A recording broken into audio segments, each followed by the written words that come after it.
Dans la question numéro 4, ils ont demandé de limiter la saisie avec l'outil validation de données afin d'autoriser les salaires entre 4000 et 10 000. C'est-à-dire ici, dans les salaires, on a besoin de limiter la saisie. C'est-à-dire on va limiter les valeurs qui se trouvent ici dans ces cellules-là entre 4000 et 7000. On va prendre d'autres exemples avant de faire ça. Par exemple, on a besoin de limiter ici la saisie. Ça, c'est un contrôle.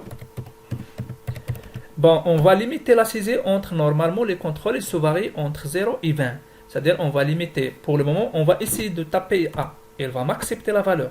Et donc, on va taper, par exemple, 22. Il va m'accepter, donc, ces valeurs-là. Donc, on va limiter, c'est-à-dire, on va autoriser seulement les chiffres et les chiffres entre 0 et 20. Donc, c'est avec l'outil validation. Bon, ça, c'est l'objectif.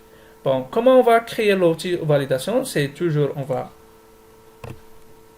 ignorer l'exemple et on va travailler sur ça. On va sélectionner tous les éléments qui se trouvent ici, tous les cellules, et on a ici dans données. On a ici l'outil validation. On va limiter la saisie.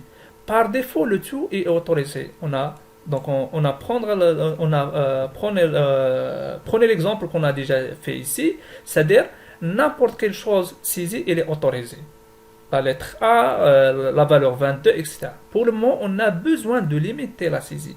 C'est-à-dire on a besoin d'autoriser seulement les chiffres décimales, donc entiers, c'est-à-dire on n'a pas de virgule. Donc les chiffres décimales, et les chiffres décimales, soit égales, soit différents, soit supérieurs, mais pour le moment, c'est comprise. On a une valeur de bord, c'est-à-dire la valeur minimale, c'est 4000. Et la valeur max, c'est, je pense, c'est 10 000. Ils ont demandé combien? 10 000. 10 000. Bon. Ok. On va essayer de taper une valeur inférieure à 4000. Par exemple, 2 ou 12. C'est bon, il va me donner un message d'erreur. Comme quoi, on n'a pas respecté la condition ici. La condition, c'est les valeurs entre 4000 et 10 000. On va essayer de taper par exemple la lettre A, des chiffres, des lettres.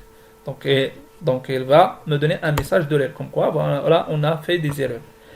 Bon, toujours on est dans la question, mais pour les formateurs, en cas d'erreur, c'est-à-dire lorsqu'on va faire des erreurs, etc.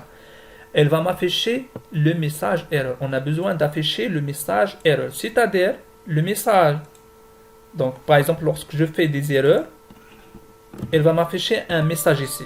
On a besoin de personnaliser ce message, c'est-à-dire on a besoin d'afficher erreur. Ici, au lieu d'afficher ce texte-là, donc on va afficher erreur. Comment? Toujours, on va sélectionner tous ces éléments-là et toujours donner validation. Et pour le moment, ça c'est alerte d'erreur.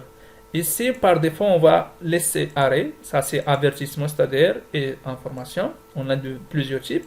Et ici, dans le titre, on peut saisir n'importe quel titre, mais dans le message, on va saisir erreur. Erreur. Donc, c'est en anglais. Donc, erreur. OK. Bon, regardez ici. Lorsque je fais, par exemple, des erreurs ici, c'est-à-dire on va saisir la lettre A.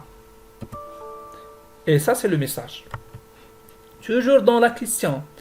Et la valeur, c'est-à-dire le texte valeur entre, par exemple, 4000 et 10 000 comme message de saisie. C'est-à-dire, on va indiquer, donc pour l'utilisateur, il va faire quoi? Ici, donc dans la saisie, au moment de la saisie, dans la cellule. C'est-à-dire, lorsque l'utilisateur il va faire la sélection de la cellule et on va afficher une étiquette ici qui contient un message d'aide.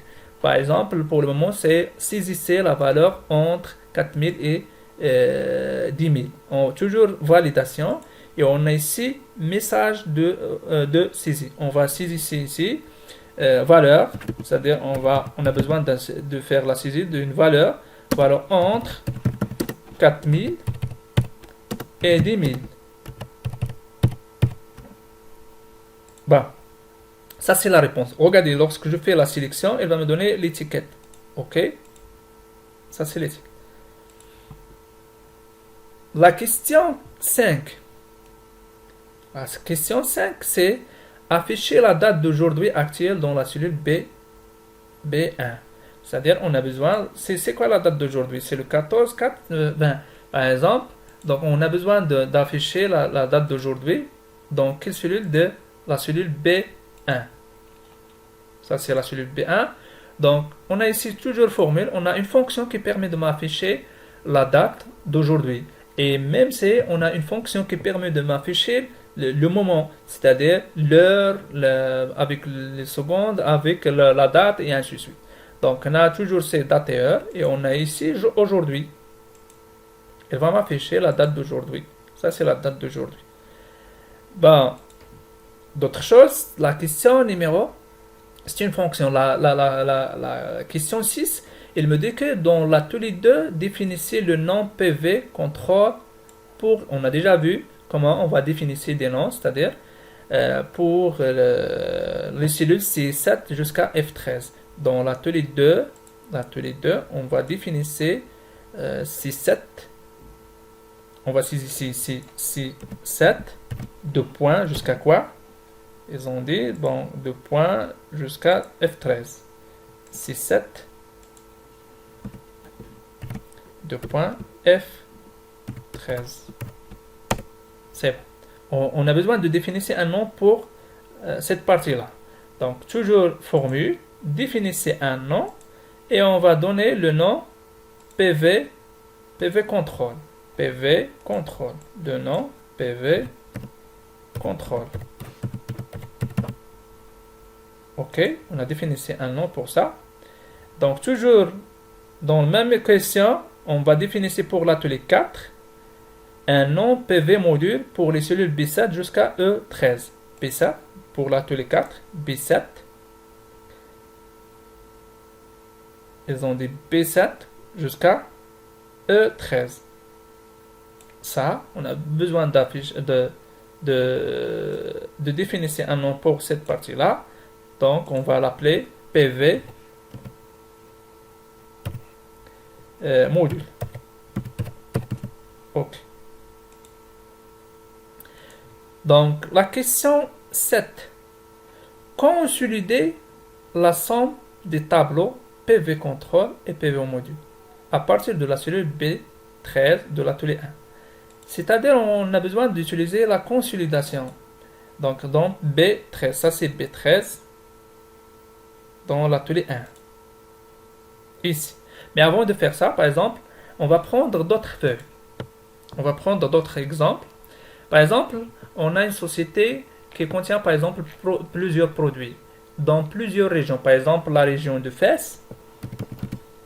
Donc, ils ont, par exemple, les produits et la quantité. Dans le produit X1 et X2, ils ont deux produits. Ici, par exemple, et X3, ils ont trois produits. Ici, donc dans le produit 1, ils ont deux entités, c'est-à-dire dans la quantité. Ici, par exemple, ils ont 23. Ici, par exemple, 3. Dans la région, par exemple, Rabat, c'est-à-dire, ils ont, par exemple, X1 et ils ont X3 et X4. Ils n'ont pas donc X2, X4. Bon, dans X1, ils ont par exemple 12. Bon, par exemple 11. Ici, ils ont par exemple 3. Ici, ils ont 20. Donc, je peux faire la consolidation des deux tableaux. On a le premier tableau ici Casa. C'est le siège. On a besoin de consolider le tableau. Par exemple, je reçois un fichier par la personne responsable de la région Fès et d'autres fichiers, d'autres, par exemple, tableaux, qui a été envoyé par la personne responsable de la région arabe. Et pour moi, donc, j'ai besoin de consolider. C'est-à-dire, on a dans la société, ils ont combien de produits X1. La seule condition, il faut mettre, donc, on a besoin, donc, la même structure pour les deux tableaux. Même structure. On a ici, pardon, on a oublié, donc, les titres. Ici, par exemple, ici, c'est le produit.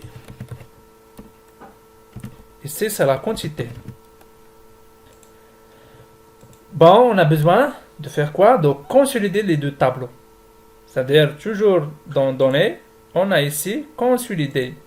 Et ici, la fonction, c'est-à-dire, on a, avant de faire ça, donc on a combien de produits pour X1 dans la société? On a 12 AFS et 11, c'est-à-dire, le total, c'est 23.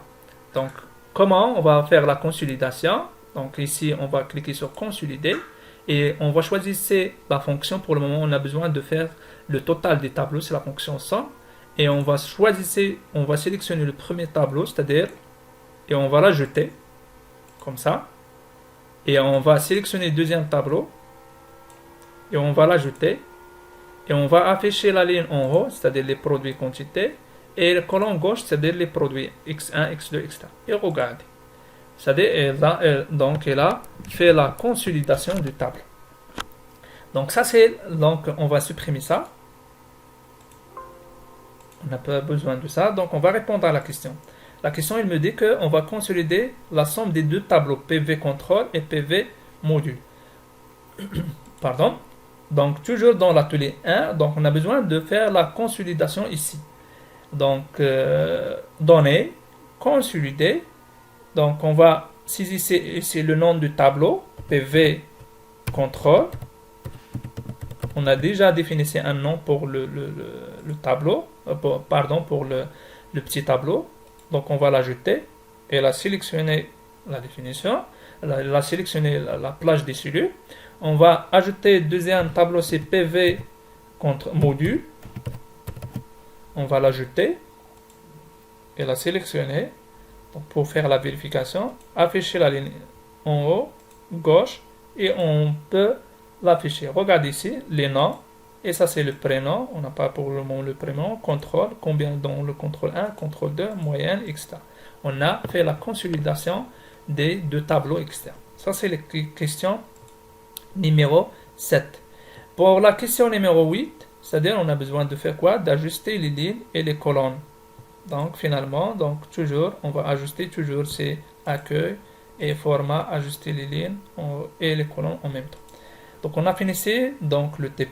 Bon, on va donc faire d'autres outils, on va parler sur d'autres outils. C'est supprimer les deux blancs. Par exemple, on va prendre d'autres feuilles. Et on a ici par exemple le nom, prénom. Et par exemple ici l'âge. Dans le prénom par exemple, on a X1. Donc le prénom c'est toujours XX1. L'âge par exemple c'est 12. Ici par exemple on a X1 qui se répète pour la deuxième fois. Et c'est toujours X1, X1. C'est-à-dire on a la ligne, elle est doublée.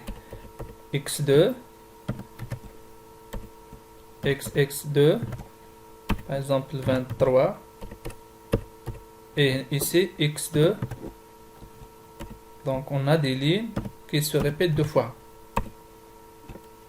Bon, ici par exemple 23. On va saisir ici 23. On a besoin de supprimer les deux blancs.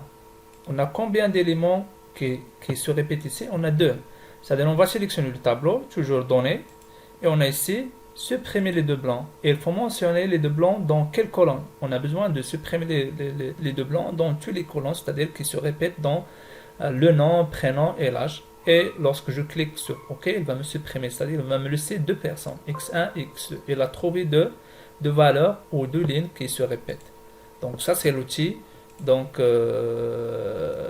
l'outil supprimer les deux blancs, etc. Et on a ça c'est donc convertir. On peut convertir donc un tableau vers texte, etc. Donc on a fini ici pour le moment. On va supprimer la feuille qu'on a déjà ajoutée. Bon, merci pour votre attention.